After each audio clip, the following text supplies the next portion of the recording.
Hello साथियों, नमस्कार। Welcome to G chills. मैं हूं जी चिल्स विक्रम। भारत बना दुनिया का सबसे खुशहाल देश, जापान डूबा निराशा के समंदर में, भारत ने रचा इतिहास। फ्रांस की रिसर्च फर्म इप्सॉस की रिपोर्ट में भारत सबसे खुशहाल देश घोषित हुआ है। जहां भारत में 84% लोग खुद को बेहद खुश मानते हैं, वहीं जापान टॉप 30 देशों में 28वें नंबर पर है। सिर्फ 12% जापानी खुद को खुश बताते हैं। जापान में बढ़ती महंगाई, पेंशन संकट, युवाओं की निराशा और बुजुर्गों की तंगी ने देश को एक इमोशनल रिसेशन में ढकेल दिया है। वहां की यूनिवर्सिटीज में छात्र कह रहे हैं कि जिंदगी में कोई उम्मीद नहीं बची, सरकार से भरोसा खत्म हो चुका है। वहीं भारत में 74% लोग अपनी लाइफ से संतुष्ट हैं। परिवार, प्रेम और सराहना को भारत के लोगों ने बताया अपनी खुशियों की सबसे बड़ी वजह। दुनिया चौंकी है भारत की पॉजिटिविटी पर। नेक्स्ट खबर, बांग्लादेश ने खुद पर चला दी। व्यापारिक कुल्हाड़ी ढाका से आई खबर ने इंडस्ट्री जगत में भूचाल ला दिया है। बांग्लादेश की सरकार ने भारत से जमीनी रास्तों के जरिए आने वाले कच्चे धागे के आयात पर बैन लगा दिया है। अब बेनापोल, भूमरा, सोनमस्जिद, बंगलाबांदा और बुरीमारी जैसे बंदरगाहों से कच्चा सूत नहीं आएगा। ये वही बंदरगाह हैं जिनसे भारत से सबसे सस्ता और उच्च गुणवत्ता वाला सूत बांग्लादेश की टेक्सटाइल इंडस्ट्री में जान फूंकता था। लेकिन मोहम्मद यूनुस की अगुवाई वाली सरकार ने घरेलू मिल मालिकों के दबाव में ये आत्मघाती फैसला लिया है। विशेषज्ञों की माने तो इससे लागत बढ़ेगी, डिले होगा प्रोडक्शन और बर्बादी के कगार पर पहुंचेगा। गारमेंट कारोबार, भारत ने पहले ही ट्रांसशिपमेंट सुविधा वापस ले ली थी। अब ये फैसला बांग्लादेश को अंतर्राष्ट्रीय कपड़ा बाजार से बाहर धकेल सकता है। नेक्स्ट खबर, जयशंकर का तीखा प्रहार, पाकिस्तान को बताया आतंक का सौदागर। पाकिस्तान की दोहरी नीति को लेकर भारत ने फिर दिखाया आईना। विदेश मंत्री एस जयशंकर ने गुजरात में साफ कहा, पाकिस्तान तालिबान के साथ भी खेल रहा था और अमेरिका के साथ भी, लेकिन अब वही तालिबान पाकिस्तान के सिर पर मौत का ताज बनकर बैठा है। अमेरिका के अफगानिस्तान छोड़ते ही पाकिस्तान का दोहरा खेल उजागर हो गया। जयशंकर बोले, पाकिस्तान ने जिस आतंकवाद को पाला, अब वही उसकी नसों में जहर बनकर दौड़ रहा है। उन्होंने कहा, भारत अब समय बर्बाद नहीं करता, पाकिस्तान अपने ही जाल में फंस चुका है। 2014 के बाद भारत ने साफ कर दिया था, आतंक का जवाब अब सिर्फ वार से मिलेगा। जयशंकर ने दुनिया को भी ये संदेश दे दिया कि भारत अब बदल चुका है, लेकिन पाकिस्तान अभी भी अपनी गंदी आदतों पर अड़ा हुआ है। नेक्स्ट खबर, यूनुस को सबक सिखाने की तैयारी में रॉ, पाकिस्तान और चीन की चालें होंगी फेल। ट्रॉ के एजेंट फिर एक मिशन पर हैं। इस बार निशाने पर है बांग्लादेश का अस्थायी हुक्मरान मोहम्मद यूनुस, जिसने चीन और पाकिस्तान से दोस्ती बढ़ाकर भारत के खिलाफ जहर उगला है। भारत ने चुपचाप पहला वार कर दिया है। बांग्लादेश से ट्रांसशिपमेंट सुविधा वापस ले ली गई है, जिससे अब उसे नेपाल, म्यांमार और भूटान से व्यापार करने में भारी परेशानी होगी। यूनुस ने न सिर्फ भारत के चिकन नेक पर नजर डाली, बल्कि ISI और लश्कर जैसे संगठनों को भी आमंत्रित किया। लेकिन उसे नहीं पता, रॉ के एजेंट न तो सोते हैं न डरते हैं। इतिहास गवाह है, रॉ ने पाकिस्तान में ऑपरेशन कहूटा जैसे मिशन को भी अंजाम दिया था। अब यूनुस की बारी है। भारत सिखाएगा ऐसा सबक जिसे वह ताउम्र नहीं भूलेगा। नेक्स्ट खबर, भारत देगा लोन, बेचेगा हथियार, रूस और चीन को देगा टक्कर। मोदी सरकार ने दुनिया को चौंकाते हुए अब हथियारों की ग्लोबल मार्केट में नया दांव खेल दिया है, जिसे देखकर खुद चीन हैरान है। भारत अब गरीब देशों को सस्ते लोन देकर मिसाइल, हेलीकॉप्टर और युद्धपोत बेचेगा। एक्सपोर्ट इंपोर्ट बैंक यानी EXIM के जरिए भारत उन देशों को टारगेट करेगा जो अब तक रूस पर निर्भर थे। ब्राजील में बैंक की शाखा खोलकर मिसाइल डील शुरू हो चुकी है। भारत की डिफेंस इंडस्ट्री ने पिछले वित्तीय वर्ष में $14 अरब से ज्यादा का उत्पादन किया। अब लक्ष्य है $6 अरब का निर्यात। भारत अब यूरोप की $3000 वाली तोप का मुकाबला सिर्फ $300 में कर रहा है। यानी अब भारत सिर्फ शांति की नहीं, युद्ध की भी भाषा में बोलेगा। चीन और फ्रांस की तरह अब भारत भी बन चुका है हथियारों का नया सुपर पावर। आप सभी जानते हैं कि सस्ता लोन देने के मामले में चीन दुनिया का सबसे बड़ा खिलाड़ी है। अब उसी रास्ते पर भारत भी निकल पड़ा है। साथियों, आपसे कोई खबर छूट न जाए, इसलिए नीचे दिए गए कमेंट बॉक्स में हमारे बिजली प्लेलिस्ट को जरूर चेक करें और साथ ही वीडियो पर 500 लाइक कर दें, ताकि हम आपके लिए रोज वीडियो लाते रहे। अगर आपको हमारी वीडियो यूजफुल लगती है तो अपने प्रियजनों के साथ शेयर जरूर करें। नेक्स्ट खबर, अमेरिका से डरकर यूरोपीय यूनियन ने पकड़े बर्नर फोन और सस्ते लैपटॉप। अमेरिका अब अपने ही पुराने दोस्तों को खुफिया निगाहों से घूर रहा है। यूरोपीय यूनियन ने चीन जैसी सुरक्षा नीति अमेरिका के लिए लागू कर दी है। वॉशिंगटन पहुंचने वाले अधिकारियों को अब बर्नर फोन और बेसिक लैपटॉप दिए जा रहे हैं। ईयू ने अफसरों को आदेश दिया है कि बॉर्डर पर फोन बंद रखें, इलेक्ट्रॉनिक डिवाइसेस पर सुरक्षा कवच चढ़ाकर ही चलें। इस डर का कारण है डोनाल्ड ट्रंप की वो नीतियां जो रूस से दोस्ती और यूरोप पर नजर रखने को प्राथमिकता देती हैं। अमेरिका के पास अधिकार है कि वह किसी भी विदेशी का फोन जब्त कर जांच कर सकता है। यूरोपीय अफसरों को अब अमेरिकी वीजा में भी राष्ट्रीय पासपोर्ट की जगह विशेष राजनैतिक दस्तावेज इस्तेमाल करने की सलाह दी गई है। नेक्स्ट खबर, पाकिस्तान ने ठुकराया भारत का ऑफर, अब भुगत रहा तालिबानी सजा। पाकिस्तान की अकड़ ने उसे वहां पहुंचा दिया है जहां अब तालिबानी गोलियों की आवाज ही उसका नेशनल एंथम बन चुकी है। भारत के राष्ट्रीय सुरक्षा सलाहकार अजीत डोभाल ने अफगानिस्तान को लेकर एक ऐसा प्रस्ताव रखा था जिससे क्षेत्रीय आतंकवाद पर लगाम लग सकती थी। तालिबान बातचीत को तैयार था, लेकिन पाकिस्तान ने इस प्रस्ताव को ठुकरा दिया। आज वही पाकिस्तान बलूच विद्रोहियों और टीटीपी के हमलों से जल रहा है। न डिप्लोमेसी बची न दोस्ती। भारत तालिबान से संपर्क में है और पाकिस्तान को बस गिड़गिड़ाना आता है।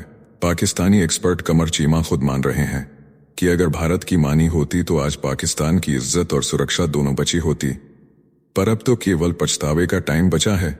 नेक्स्ट खबर, इंडोनेशिया में एयरबेस बनाकर परमाणु बॉम्बर भेजेगा रूस। ऑस्ट्रेलिया में मची खलबली। रूस अब हिंद महासागर से लेकर पैसिफिक तक अपनी ताकत का विस्तार करने पर उतारू हो चुका है। चीन के इर्द गिर्द दबाव बनाने के बाद अब पुतिन की नजर इंडोनेशिया पर है। पापुआ प्रांत में एयरबेस बनाकर रूस लंबी दूरी के परमाणु बॉम्बर तैनात करना चाहता है। ऑस्ट्रेलिया में इस कदम से हड़कंप मच गया है, जबकि भारत पहले ही रूस को आसियान और हिंद महासागर में प्रभाव बढ़ाने की सलाह दे चुका है। रूस पहले ही म्यांमार और बांग्लादेश में अपने युद्धपोत और सैटेलाइट सिस्टम भेज चुका है। अगर पुतिन इंडोनेशिया में उतर गया तो अमेरिका से लेकर जापान तक के नाक में दम हो जाएगा। इस कदम से एशिया में सामरिक संतुलन पूरी तरह बदलने वाला है। अब खेल खुले मैदान का नहीं, आसमान के उस छोर का होगा जहां बम गिरने से पहले सिर्फ खामोशी होती है। नेक्स्ट खबर, अमेरिका 2 मिनट में गिराएगा परमाणु बम। दुनिया में तबाही का नया ब्लूप्रिंट सामने आ गया है। अमेरिका ने आदेश जारी कर दिया है कि सिर्फ 2 मिनट में परमाणु बम चलाने की तैयारी रहे। सैंडिया नेशनल लेबोरेटरी B6113 नाम का महाविनाशक बम बना रही है, जिसकी ताकत हिरोशिमा पर गिराए गए बम से 24 गुना ज्यादा होगी। इसकी शक्ति है 360 किलोटन। ये बम राष्ट्रपति को बड़े सैन्य टारगेट पर हमला करने के लिए एक्स्ट्रा ऑप्शन देगा। पेंटागन के गोपनीय दस्तावेज से पता चला है कि एक इमरजेंसी एक्शन मैसेज के तहत 2 मिनट में परमाणु हमले की तैयारी जरूरी होगी। यह महज अलर्ट नहीं, बल्कि वर्ल्ड वॉर की पूर्व तैयारी जैसा संदेश है। अब दुनिया के दुश्मनों के दिलों की धड़कनें तेज हैं और अमेरिका की परमाणु घड़ी 2 मिनट पर सेट हो चुकी है। नेक्स्ट खबर, ईरान पर टारगेट लॉक कर चुकी है मोसाद। टेल अवीव से तहलका मचा देने वाली खबर आई है। इजरायली खुफिया एजेंसी मोसाद अब ईरान के IRGC एयरफोर्स चीफ अमीर अली हाजीजादेह की हत्या की प्लानिंग कर रही है। रिपोर्ट्स के मुताबिक हाजीजादेह वही शख्स हैं जिन्होंने साल 2024 में इजरायल पर 400 बैलिस्टिक मिसाइल दागने का आदेश दिया था। ट्रंप की परमाणु डील से नाराज नेतन्याहू अब ईरान के टॉप अधिकारियों को टारगेट कर रहे हैं। सूत्रों के अनुसार अगर डील हो भी जाती है, तब भी इजरायल ईरान के परमाणु प्लांट्स को उड़ाने की तैयारी में है। मकसद साफ है, ईरान को उकसाओ, हमला करवाओ और फिर न्यूक्लियर ठिकानों पर बम बरसाओ। इस खुफिया ऑपरेशन से ईरान इजरायल में सर्वनाशक युद्ध की आशंका और बढ़ गई है। मध्य पूर्व में जंग की उल्टी गिनती शुरू हो चुकी है। नेक्स्ट खबर, भारत बनेगा मैन्युफैक्चरिंग का ग्लोबल टाइगर। राहुल भसीन का बड़ा दावा सामने आया है। बोले भारत का साइज किसी को डराता नहीं, इसी वजह से भारत ग्लोबल ट्रेड वॉर का शिकार नहीं बल्कि फायदा उठा रहा है। देश के पास स्केल है, तकनीक है और अब नीतियों की दिशा भी साफ हो चुकी है। आने वाले वर्षों में भारत हाउसिंग, कंजम्पशन, AI और EV सेक्टर में धुआंधार ग्रोथ देगा। भसीन ने बताया कि अमेरिका में मंदी से IT पर असर पड़ सकता है, लेकिन लॉन्ग टर्म में भारत पूरी दुनिया के लिए मैन्युफैक्चरिंग की रीढ़ बनेगा। उन्होंने बताया कैसे PG इलेक्ट्रोप्लास्ट 4 साल में भारत की सबसे बड़ी ऐसी निर्माता कंपनी बन गई। यह वक्त है सोचने का, स्केल करने का और तकनीक अपनाने का। इंडिया तैयार है, अब सिर्फ दौड़ लगानी बाकी है। नेक्स्ट खबर, भारत डेनमार्क की दोस्ती हुई और भी ग्रीन। प्रधानमंत्री नरेंद्र मोदी और डेनमार्क की प्रधानमंत्री मेटे फ्रेडरिक्सन के बीच टेलीफोन पर हुई बातचीत ने हरित कूटनीति में जान भर दी है। दोनों नेताओं ने 2020 में शुरू हुई ग्रीन स्ट्रेटेजिक पार्टनरशिप की समीक्षा की और नए क्षेत्रों में सहयोग को मजबूत करने का संकल्प लिया। पीएम मोदी ने इस साझेदारी को भारत डेनमार्क संबंधों का मजबूत आधार बताया। इस साझेदारी से डेनमार्क को भारत में निवेश के लिए बेहतर माहौल मिला है, जिससे ग्रीन ट्रांजिशन को ताकत मिली है। डेनमार्क में 21,000 से अधिक भारतीय पेशेवर रहते हैं जो इस रिश्ते को और मजबूत कर रहे हैं। ग्रीन दोस्ती का नया अध्याय शुरू हो चुका है। नेक्स्ट खबर, चीन की धरती के नीचे मिला 78 अरब यूरो का सोना, दुनिया दंग। चीन के हुनान प्रांत में धरती के 2000 मीटर नीचे से निकला खजाना 1000 मीट्रिक टन सोने की खोज ने मचा दी भूचाल। वैल्यू है करीब 78 अरब यूरो यानी 600 अरब युआन। वांगू गोल्ड फील्ड में दिखे चौंकाने वाले नतीजे।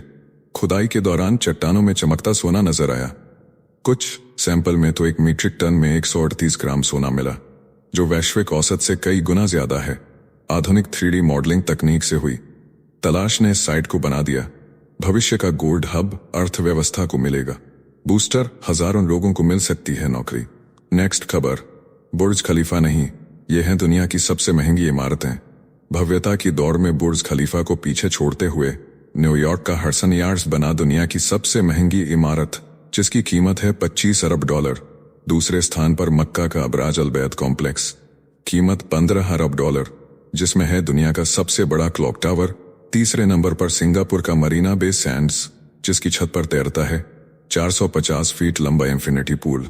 अमेरिका का सोफी स्टेडियम, एप्पल पार्क और वन वर्ल्ड ट्रेड सेंटर भी इस लिस्ट में शामिल हैं।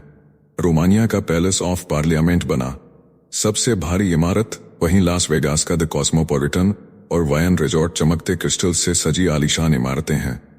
हैरानी की बात यह है कि दुनिया की सबसे ऊंची इमारत बुर्ज खलीफा इस टॉप 10 लिस्ट से बाहर है। नेक्स्ट खबर, 4 लाख की एलकेजी फीस, बच्चों को नहीं पेरेंट्स को कर रहे हैं बर्बाद। हैदराबाद से लेकर बेंगलुरु, दिल्ली और मुंबई तक प्राइवेट स्कूल्स ने लूट मचा रखी है। एक एलकेजी क्लास की फीस 4 लाख रुपए तक पहुंच गई है, वो भी बिना बुक्स और ट्रांसपोर्ट के। वित्त सलाहकार नेहा नागर ने कहा कि अब स्कूल नहीं, स्टार्टअप लगते हैं। दिल्ली में 30%, बेंगलुरु में 30% और देश भर में फीस में 50 से 80% तक की बढ़ोतरी दर्ज हुई है। किताबें 7,000, बस 25,000, एडमिशन फीस 2 लाख और वार्षिक फीस 3 लाख से ज्यादा तक जा पहुंची है। साल 2018 से 24 के बीच 1 करोड़ बच्चों ने स्कूल में दाखिला ही नहीं लिया। अब शिक्षा नहीं, एक अमीरों का क्लब बनती जा रही है और आम भारतीय माता पिता कर्ज में डूबते जा रहे हैं। नेक्स्ट खबर, गुरुग्राम के बाद अब मुंबई बेंगलुरु पर डीएलएफ की निगाहें। रेंट से ही कमाएगी 10,000 करोड़, रियल एस्टेट की महारानी डीएलएफ लिमिटेड अब सिर्फ बिल्डिंग नहीं कमाएगी, गगनचुंबी इमारत बना रही है। गुरुग्राम की आधी जमीन पर राज करने वाली ये कंपनी अब रेंट से ही 5,000 करोड़ रुपए सालाना कमाती है। लक्ष्य है 2030 तक इसे 10,000 करोड़ तक पहुंचाने का। इसके लिए 20,000 करोड़ का भारी भरकम निवेश और 21 मिलियन वर्ग फुट ऑफिस स्पेस जोड़ने की तैयारी। चेन्नई और हैदराबाद के बाद अब बेंगलुरु और मुंबई की बारी। कंपनी के रिटेल पोर्टफोलियो में 4 मिलियन से बढ़ाकर 12 मिलियन वर्ग फुट जोड़ने की तैयारी। कंपनी का टारगेट है 90% से ज्यादा प्रीलीज्ड प्रोजेक्ट्स के साथ दमदार रिटर्न और बेमिसाल कब्जा। नेक्स्ट खबर, मिडिल क्लास की बर्बादी तय। 5 साल में खाली जेब और करोड़ों के फ्लैट, 10 रुपए की मैगी, 1 करोड़ के जूते जितने फ्लैट, लेकिन सैलरी वही पुरानी। निवेश सलाहकार अभिजीत चोकसी ने चेताया है कि अगले 5 साल भारत के मिडिल क्लास को चुपचाप खा जाएंगे। दिखावटी तरक्की के पीछे असली तबाही छिपी है। महंगाई सिर्फ कीमतों का खेल नहीं, यह आपके नोटों की ताकत को निगलती जा रही है। चोकसी बताते हैं कैसे दिखने वाली महंगाई के साथ अदृश्य महंगाई यानी श्रिंकफ्लेशन भी आपकी जेब को काट रही है। कार्ड, ईएमआई और डिजिटल चार्जेस के जाल में आम आदमी फंस चुका है। उन्होंने सलाह दी कि केवल सेविंग नहीं, स्किल्स, जमीन और सोने में निवेश करें, क्योंकि यह सिस्टम फेल नहीं हो रहा, यह तो वैसे ही डिजाइन किया गया है। नेक्स्ट खबर, रिलायंस रिटेल का बड़ा धमाका, फ्लिपकार्ट के दिग्गज को बनाया जाएगा सीईओ। रिलायंस रिटेल ने ई कॉमर्स की दुनिया में बड़ा मास्टर स्ट्रोक चल दिया है। फ्लिपकार्ट के चीफ प्रोडक्ट और टेक्नोलॉजी ऑफिसर जयेंद्रन वेणुगोपाल को सीईओ बनाए जाने की तैयारी है। ये वही शख्स हैं जिन्होंने मिंत्रा को रिवाइव किया था और फ्लिपकार्ट की टेक को नई ऊंचाई दी। अब वे रिलायंस रिटेल ब्रांड्स जियोमार्ट, अजियो और टायरा जैसे प्लेटफॉर्म्स को टेक लीड ग्रोथ से एक्सपैंड करेंगे। ये कदम रिलायंस के रिटेल साम्राज्य को अगली क्रांति में ले जाने वाला है। इसी बीच रिलायंस रिटेल वेंचर्स को कतरी इन्वेस्टमेंट अथॉरिटी से $1 बिलियन की फंडिंग मिल चुकी है। हालांकि ब्रोकरेज रिपोर्ट्स ने इसकी वैल्यू लगभग आधी कर दी है। जयेंद्रन की एंट्री अब पूरी इंडस्ट्री को हिला सकती है, क्योंकि अब रिलायंस टेक और रिटेल को मर्ज करके बनाएगा भारत का सबसे बड़ा उपभोक्ता प्लेटफॉर्म। नेक्स्ट खबर, कोच्चि का वाटर मेट्रो बना इंडिया का गौरव। विदेशी व्लॉगर ने दिए 10 में 10 अंक। भारत की पहली वाटर मेट्रो ने दुनिया को दिखा दिया कि टिकाऊ ट्रांसपोर्ट भी हो सकता है स्टाइलिश और स्मार्ट। कोच्चि में हाईकोर्ट टर्मिनल से सफर कर रहे न्यूजीलैंड के ट्रैवल व्लॉगर ह्यू ब्रॉड बोले, यह अनुभव था 10 में 10 वाला। बोट में था एसी से लेकर यूएसबी पोर्ट तक, सफाई ऐसी की शीशा शर्मा जाए। इसी प्रोजेक्ट की पहले तारीफ कर चुके हैं आनंद महिंद्रा। बोले थे यह है भारत का फ्यूचर मॉडल। 2021 में शुरू हुई इस इलेक्ट्रिक बोट सेवा को बना रहा है कोचीन शिपयार्ड। 10 द्वीपों को जोड़ने वाली यह सेवा सड़कों की भीड़ और प्रदूषण को दे रही है करारा जवाब। अब पूरी दुनिया में गूंज रही है कोच्चि के वाटर मेट्रो की जयकार। नेक्स्ट खबर, ब्लूस्मार्ट की बैटरी बैठी, अब उबर की सवारी बनेगी ये ईवी स्टार्टअप। दिल्ली गुरुग्राम की सड़कों पर शोर मचाने वाला ईवी स्टार्टअप ब्लूस्मार्ट अब खुद की राइड नहीं, उबर की फ्लेट बनेगा। कंपनी ने जनवरी 2019 में शुरुआत की, टाटा मोटर्स और रिलायंस जीओबीपी से पार्टनरशिप की, लेकिन अब पैसों की किल्लत में उसका पहिया जाम हो गया है। एक समय था जब 5000 इलेक्ट्रिक कारें, 3900 चार्जिंग स्टेशन और सालाना 400 करोड़ की कमाई का दावा था। अब वही कंपनी अपना कोर बिजनेस छोड़कर उबर के बेड़े में शामिल होने जा रही है। 2025 के मार्च में ब्लूस्मार्ट और उबर के बीच डील की खबर आई। अब अप्रैल में कंपनी ने साफ कर दिया है कि वह केवल फ्लेट पार्टनर बनेगी, खुद का ऐप बंद करने की तैयारी में है। नेक्स्ट खबर, बोर्नियो से $1 बिलियन तक अल्बर्ट लाई की एआई क्रांति। फूल बेचने से लेकर अरबों की टेक्नोलॉजी गढ़ने तक अल्बर्ट लाई की कहानी किसी फिल्मी स्क्रिप्ट से कम नहीं। बोर्नियो के छोटे गांव से निकले इस लड़के ने खुद को कोडिंग सिखाई, ट्यूशन पढ़ाई और फिर बना साउथ ईस्ट एशिया की सबसे बड़ी फिनटेक कंपनी का फाउंडेशन। फिर उनका फोकस शिफ्ट हुआ लॉजिस्टिक्स की उस दुनिया पर जो आज भी कागज और कॉल्स में फंसी है। उन्होंने एआई को अपनाकर डिलीवरी, वेयरहाउस और शिपमेंट जैसे कामों को किया ऑटोमेटिक। उनकी कोशिश है इंसानों को दोहराव से आजाद कर असली कामों पर लगाया जाए। उनके बनाए एआई टूल अब फ्रेट ब्रोकर्स की जिंदगी आसान बना रहे हैं। यही नहीं, दुनिया भर की सप्लाई चेन को अब अल्बर्ट लाई की तकनीक देने जा रही है नया चेहरा। तो चलिए जीचेल्स विक्रम को इजाजत दीजिए, फिर मिलते हैं एक और नई अपडेट के साथ। तब तक आप हमारे बिजली प्लेलिस्ट को देख सकते हैं जिसका लिंक नीचे कमेंट बॉक्स में दिया गया है। इसके साथ ही अगर आप रोज सुबह शाम हमारे फास्ट न्यूज अपडेट को नियमित रूप से रोज देखना चाहते हैं तो इस वीडियो को लाइक करके जीचेल्स चैनल को सब्सक्राइब करके बेल नोटिफिकेशन ऑन कर लें। धन्यवाद।